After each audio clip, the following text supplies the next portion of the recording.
the heart of the Indian subcontinent.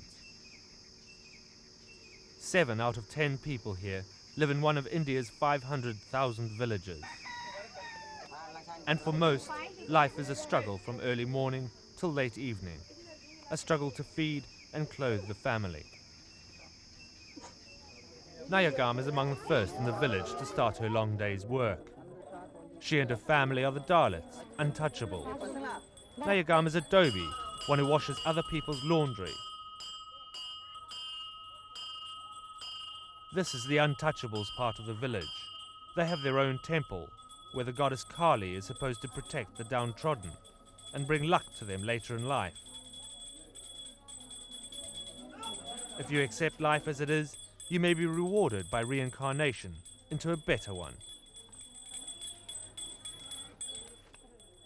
Nayagam continues her daily round, picking up laundry. Her life revolves around water. This well is the center of the village, and it's for the Untouchables. Villagers belonging to higher castes have their own well.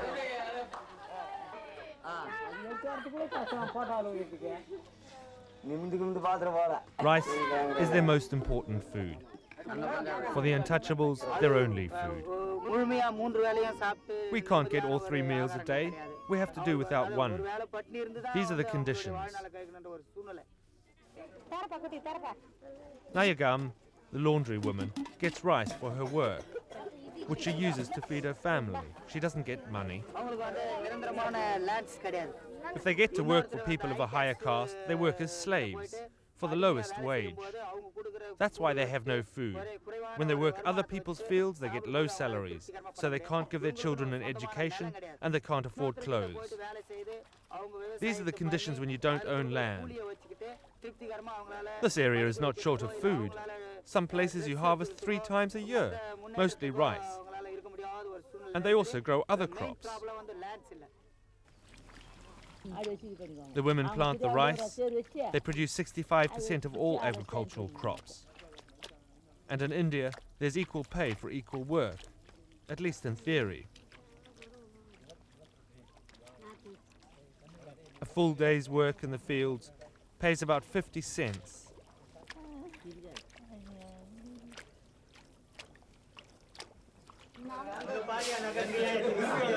And this is where they come to shop, the ration shop. Here they get 20 kilos of rice per month, 3 kilos of sugar, 3 litres of kerosene. The government subsidizes prices to keep them at about 2/3 of the market price. And the ration book is a precondition to shop here, at the lower prices. But some of the villagers have pawned their books in order for loans, either at the pawn shop or with the landowner. The minimum wage for one day's full work is 25 rupees, about 50 cents. And to add to the situation, very often there'll only be jobs for half the family. And with so many receiving their pay as food, they're locked in a tighter cycle of hand-to-mouth subsistence. And many only get paid once the harvest is over, which forces them to borrow at exorbitant rates meanwhile. I don't get paid enough, but I can't get away from here. Did you work here because you're without any land yourself? I work here at piece rate, and I've got that for 6 months. Why can't you leave? I can't get away from my debt. Why are you in debt? Because I had to celebrate a wedding. Does that mean that you don't make enough money to sustain your family? No, I have to borrow money all the time. That's how it'll be for the rest of my life. The peasant's wife is a day labourer. She does get money for her work, but only enough to go to bed on a full stomach.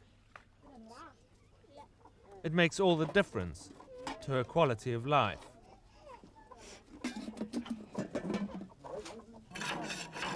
Outside the village, former dhobis, laundry workers, have managed to change their caste-designated roles. They're producing bricks, which sell well and generate a real income. And they make about $1.50 a day. Previously, I worked only to get food. Self-respect was never on my mind. Now, making a daily income, I make enough.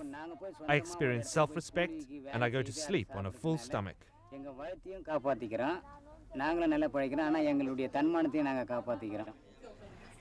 Nayagam and her husband still haven't made up their minds whether they'll join the Association of Laundry Workers, which has been organized with the assistance of the local aid organization. Through their association, the Dobis try to force their clients to pay in money instead of rice. In some cases, this has led to a tax on the Dobis, so Nayagam and her husband continue their work as their predecessors did. In this village, about 1/3 are untouchables, and therefore landless.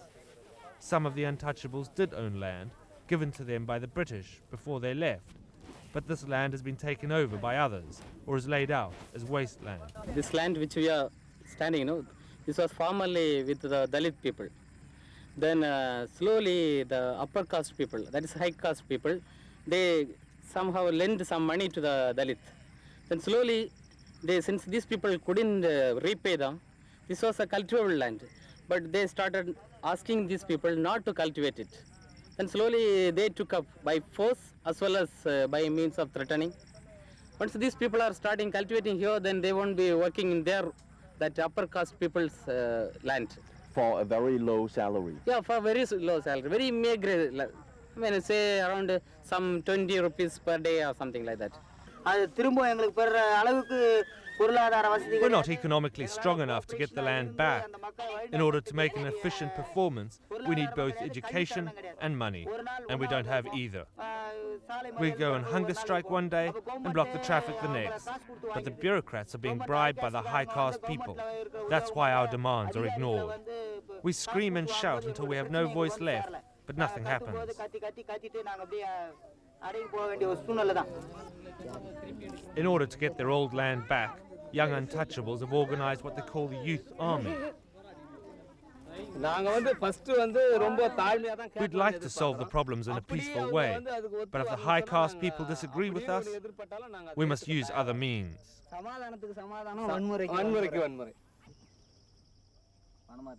Around the village, as much as half the land actually lies fallow. And what land is planted often has only cash crops, such as jasmines for perfume. These crops don't reduce the food prices, neither does sugarcane. They simply generate cash profits for the landowners. A local organization trying to organize the laundry workers offers them loans for small geese farms. The organization calls itself the Social Action Movement, SAM. It's also fighting for the untouchables' land and provides preschool education for children of illiterates. If we educate the children, they will achieve a better life, economically and socially. In this way, we also help their parents.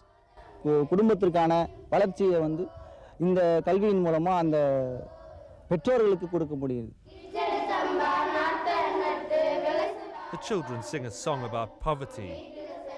They speak about growing rice, but never having any for their own bowl. The man behind the Untouchables movement is a priest. His work is supported by the church, but he's not popular with the local authorities.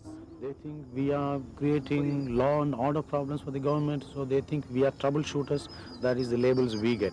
But we are proud of getting those labels because I think we are with the poor people and they are with us, and it is these majority people who are in India, and it is these people who need food, who need land, and who need to have resources which are India, which are available in India. Now, what is the reaction of your own church? The church in India is also dominated by upper caste and rich class people. The leaders, for example, the bishops and the priests, majority of them are from the upper caste. So when we try to organize, the poor people say, no, you are not doing your work, you are not doing your religious, spiritual work, you are doing political work. It is not your work, they say. But my conviction is that this is the real work, and this is the work of our leader, Jesus Christ.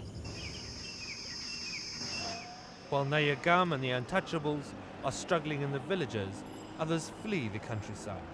They join the exodus to the cities, hoping for food and work. Former peasants struggle as construction workers. But in the cities, prices are even higher. And without the support of their families and village infrastructure, a bit of bad luck can easily turn them into beggars. What happens is sort of that the small landowners are sort of made to sell the lands to big corporations, to big landowners, and in the process they are being divested of their land rights. And what's happening is sort of like at least land was a surety, like they could cultivate something.